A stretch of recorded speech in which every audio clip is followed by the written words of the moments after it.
Selamat malam teman-teman. Kembali lagi bersama saya Giovanni Sengkei. Di malam hari ini saya akan membahas tentang tugas bahasa Inggris hukum 10 legal terms. Sudah teman-teman ketahui, saya berkuliah di Universitas Pembangunan Indonesia, Manado. Saya membuat tugas ini untuk memenuhi tugas dalam mata kuliah bahasa Inggris hukum. Langsung saja kita masuk pada inti. Di sini ada kata pengantar. Puji syukur saya panjatkan kehadirat Tuhan Yang Maha Esa. Pada saat ini saya dapat menyelesaikan tugas mencari dan menerjemahkan 10 legal terms dari mata kuliah bahasa Inggris hukum tepat pada waktunya. Saya menyadari tugas ini masih memiliki kekurangan baik dari segi isi maupun penyusunannya.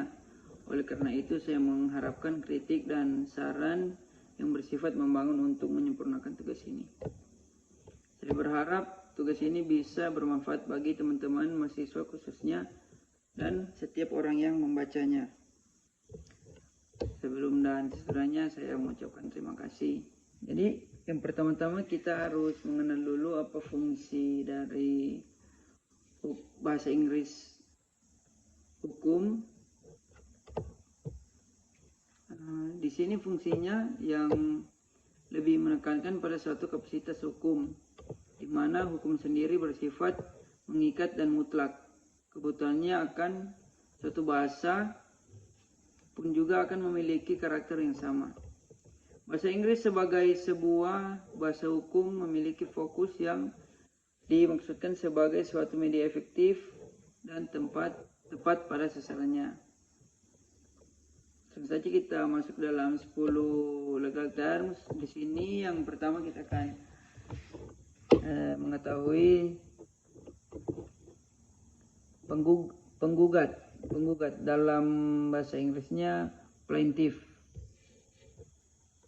Di sini menuliskan bahwa semua kasus perdata memiliki penggugat, yaitu orang-orang yang mengajukan gugatan karena dirugikan oleh pihak lain.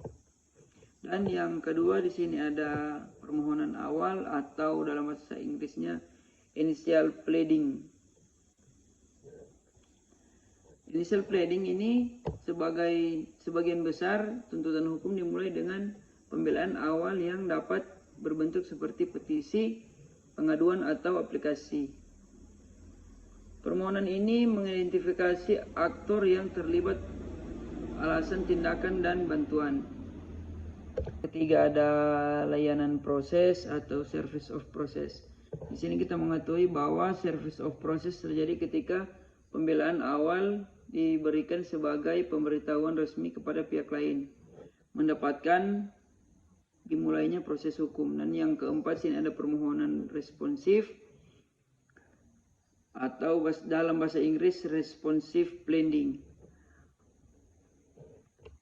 Para pihak lawan kemudian dapat mengajukan pledoi responsif, yaitu dokumen yang memberikan tanggapan hukum atas pledoi awal dengan jawaban, pembelaan, dan gugatan balik. Dan yang kelima ada penemuan.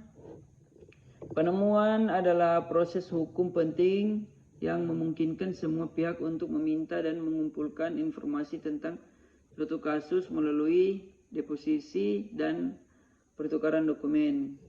Dan yang keenam gerak atau motion, yang berarti sebuah mosi diajukan oleh salah satu pihak untuk menerima perintah pengadilan mengenai suatu kasus. Sebuah mosi diajukan oleh salah satu pihak untuk menerima perintah pengadilan mengenai suatu kasus. Sebuah mosi diajukan oleh salah satu pihak untuk menerima perintah pengadilan mengenai suatu kasus. Mosi berisi gambaran tentang permintaan pihak yang bergerak, argumen hukum, dan bukti. Dan yang ketujuh ada ditunda atau dalam bahasa Inggris adjourned, yang mengartikan ketika kasus pengadilan ditunda itu telah ditunda untuk sementara. Dan yang kedelapan dipanggil atau subpoenaed, yang berarti jika seorang dipanggil mereka secara hukum dipaksa untuk hadir di pengadilan. Dan yang kesembilan di sini ada keputusan atau dalam bahasa Inggris decision, yang berarti selanjutnya jika suatu keputusan dibuat dalam perkara pengadilan, itu berarti pengadilan telah mencapai suatu keputusan. Dan yang ke-10 adalah kerusakan atau damage. Putusan ini dapat mengandung kerugian yang mengacu pada uang yang harus dibayarkan kepada pihak yang menderita kerugian ekonomi atau non-ekonomi. Oke, itulah penjelasan singkat saya dari 10 legal terms dan terjemahannya. Kiranya apa yang saya jelaskan bisa bermanfaat bagi kita semua. Dan jika teman-teman ingin bergabung bersama kami dalam Universitas Pembangunan Indonesia, bisa langsung buka dalam linknya pendaftaran mahasiswa UNPI atau bit.ly/PMB UNPI 2022. Kami menyediakan fakultas di UNPI. Kami ada berbagai fakultas. Ada fakultas teknik, fakultas hukum, fakultas pertanian, fakultas sastra, fakultas ilmu sosial dan ilmu politik, serta fakultas keperawatan. Jika teman-teman ingin bergabung bersama kami, langsung saja datang ke universitas kami atau langsung melalui link yang telah saya sebutkan tadi. Terima kasih, selamat malam.